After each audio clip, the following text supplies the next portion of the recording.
Okay guys, welcome back to the channel. So in this video, before I show you guys some of my new music that is going to be on the upcoming EP, thought I would share some of the nerd stuff as far as the guitar I'm using for this EP, the tuning, the strings, bass guitar. I got some notes right here too, so I'm cheating a little bit. Be a little more organized in these videos. So yeah, some of the software I use to record and this and that. And then what to expect as far as influences go and stuff. So about this EP, I'll back up a little bit just so you guys can kind of get an idea of how this all started. So back in 2023, Suffocation was on tour in my area. Ended up going to the show, and I end up meeting the whole band. I end up hanging out with them on the tour bus. Coolest freaking night of my life, you know. But I got to talking with Eric. Eric kind of pulled me aside when we were just having a good time on the tour bus shooting the shit.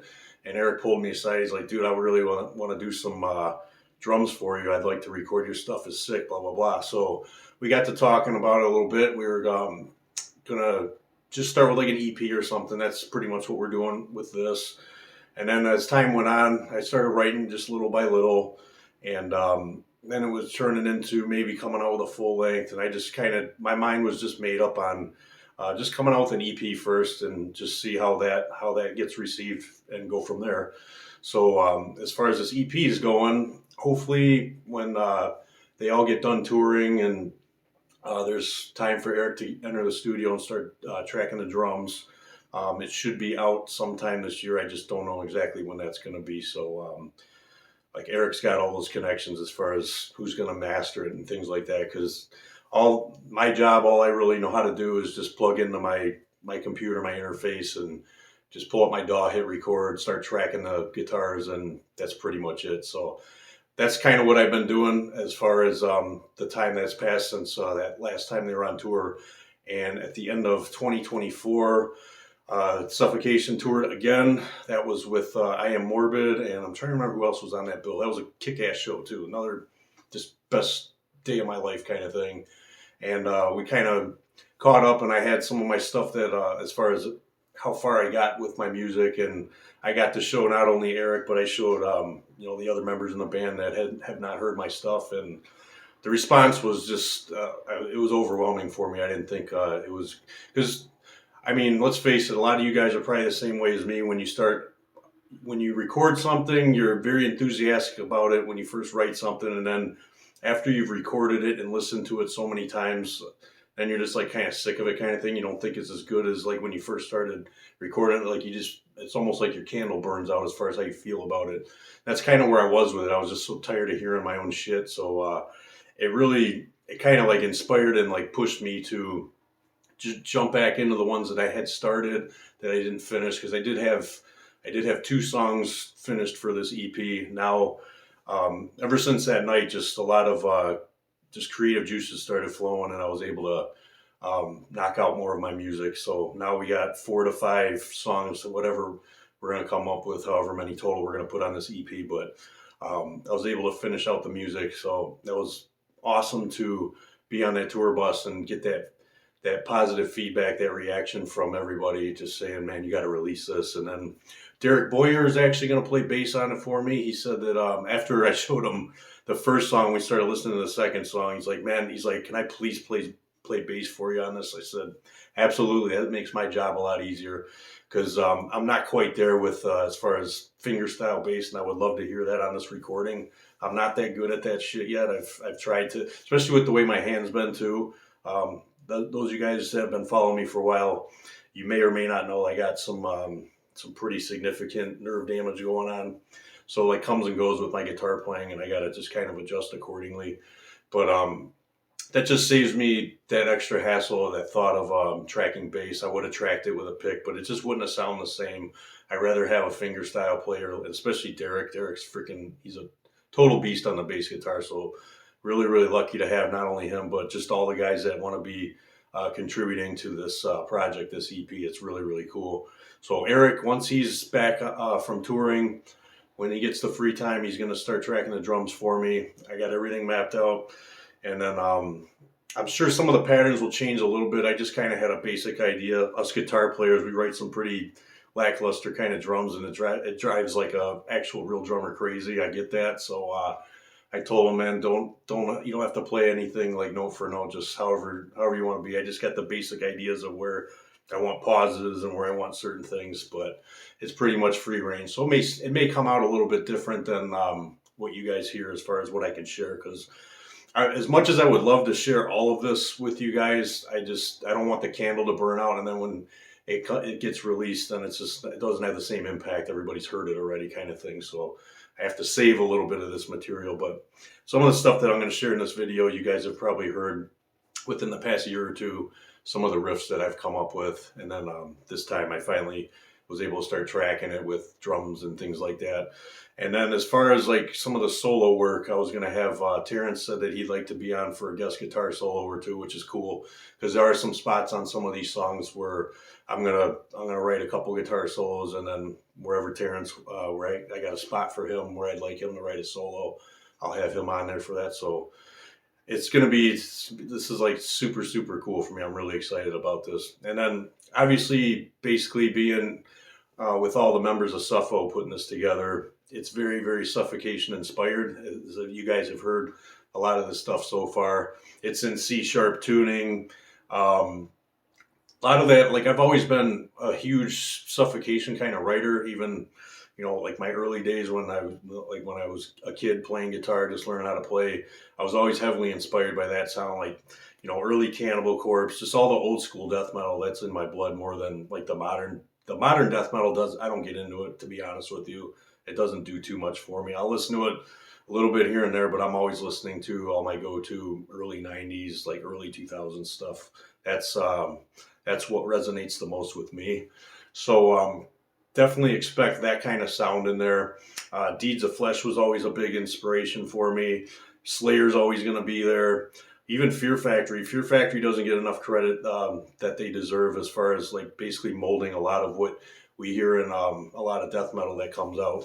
So Fear Factory's always been a big inspiration for me too. A lot of the like the gallops, the triple picking, the pauses, and things like that. Those kinds of rhythms definitely make their way, in and out of a lot of my writing too. And like, Origin, like the first couple Origin albums, those come to mind as well. Like that self-titled, or the second Origin album. I think to this day, that's still one of the, like, it's untouchable. It's one of the heaviest, most brutal albums to ever exist. And it's just all that chunky, all those fast gallops. And it was really, really ahead of its time when that came out. So it's like, that's a lot of the kind of writing that I was always like shooting for. Like that style of Origin was the band that I never created. I always told Paul that when I would see him on tour, I'm like, Origin's the band that I never started. So as far as that sound goes, and then so as far as equipment, cover that. So you guys see this guitar all the time, and there's a reason for that. This is my go-to. This is my absolute favorite guitar out of everything that I have. I mean, I got some really nice guitars, but this one, it just it resonates so much with me. Like when I pick it up, it just inspires me to keep playing, and I come up with just riff after riff after riff when this thing's in my hands. This is one of, I think I got 4 or 5 beasts. I can't quite remember how many I have. I think I got 5 actually. So I got a bass, and then I got 3 or 4, BC Rich Beasts. But these are my favorite. This is the neck through one that I'm using on the recording. So this is just a Chinese BC Rich Beast. This thing is built like a brick shit house. Sounds like a brick shit house. And that's another thing too with, I'm usually a passive pickup kind of guy, but for whatever reason, the past couple recordings, actually most of them for that matter, whenever I track, whenever I'm using the EMGs with my plugins and going through my interface, I always get the best results. I get the cleanest signal. It comes out the clearest. I get the most brutal tone out of just old school faithful EMG sound. So if it ain't broke, don't fix it. So for whatever reason, those pickups work really well on that guitar. Tuning again is C sharp standard. And the strings that I use on this are, I use just the basic cheaper line of the Diodario strings, the nickel wound XLs. I find those for myself. I don't know about some of you guys. I find those to be better. They last longer. They stay brighter. And I've never, knock on wood, broke a string as far as using those strings, and I pick really freaking hard. If you guys have seen in these videos, I pick really, really hard.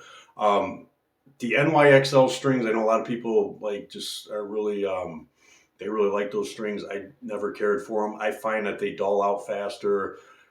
They go tone dead quicker, and they're twice the cost, and I just don't see the reason to spend more money on a string that doesn't make me happy. Like I don't hear what other people are hearing when I use those strings, and I wear them out fast.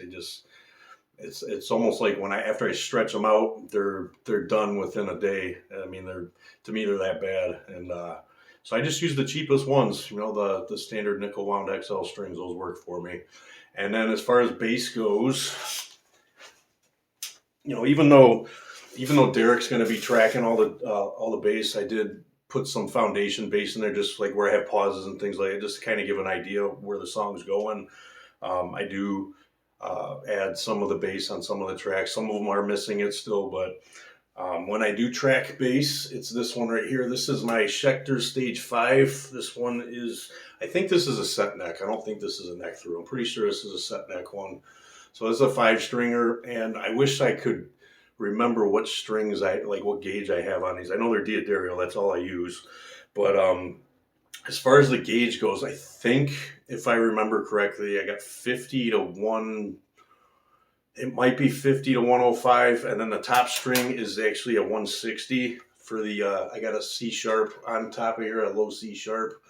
So like if I want to do some variations of my power chords where I want to hit a lower octave or things like that on that C sharp tuning guitar, I can get a lower register with this bass. And what I like about it too is never had to change anything on this. These are just the stock soap bar pickups, the Schecter pickups that came with it, and these things sound wicked mean, like through any rig that I've played it through, or even the plug-in stuff. And the plug-in stuff that I use, as far as plugins go, I use the Element Bass, which is by Spectre Digital. I use that. I used to use the Dark Glass from Neural DSP, but unfortunately something happened where I tried downloading a free trial of a plugin, and I can't remember what happened. Like, too much time has passed, but basically iLok locked me out of my own plugins that I paid for, and I haven't been able to figure out how to get that shit back. So I just got so pissed off and frustrated, I got away from it. So I moved on to greener pastures with stuff that doesn't have iLok, because it shit just pisses me off. But yeah, so moved on from that shit.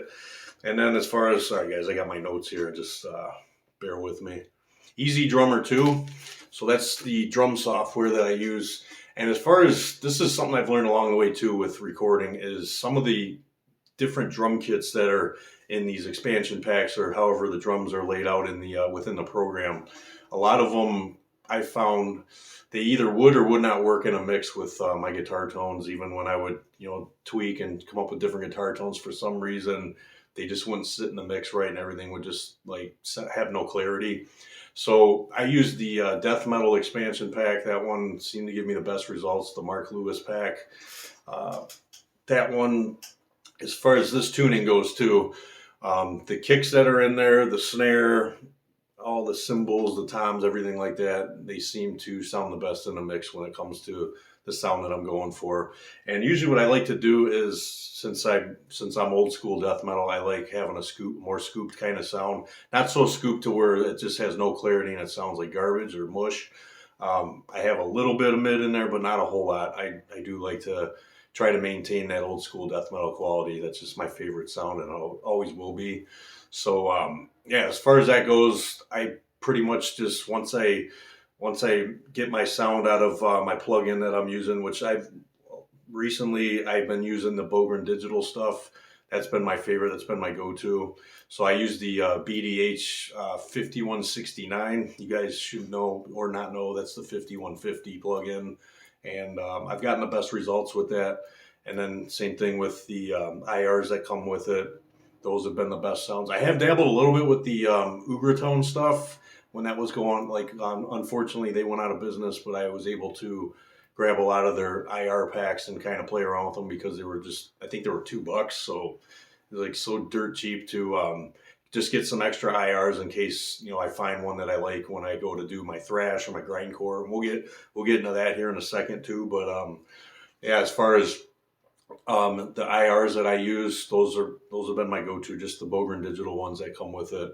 And what else? Let me see. Future releases. So that's what I was going to get to also, guys, is after this one, depending on how this all goes, I'd like to do the next idea would be a self-split. So it would be, I want to get some of my thrash, my death thrash, the grindcore, that kind of stuff, because I got a huge passion and heart for that kind of style of metal too. So I'd like to get that all on one CD. So a few songs death metal, a few songs thrash, probably 20 grindcore songs within a matter of 3 minutes or whatever, because grindcore songs usually, are a blink of an eye. They come and they go. So yeah, just put probably a little bit of a Black and Death kind of stuff in there too. But yeah, just kind of have like a compilation split CD, come out with that, and hopefully that does really well too. But I do have a lot of stuff that has been written. I just haven't shared with you guys. It's been waiting in the wings for to get released, so and get tracked and recorded. But that's going to be it, guys. I just wanted to kind of share some of this stuff with you. And without further ado, here's some of the stuff that I come up with. I hope you guys like it, and I hope you guys like this video. Thank you very much. Take it easy.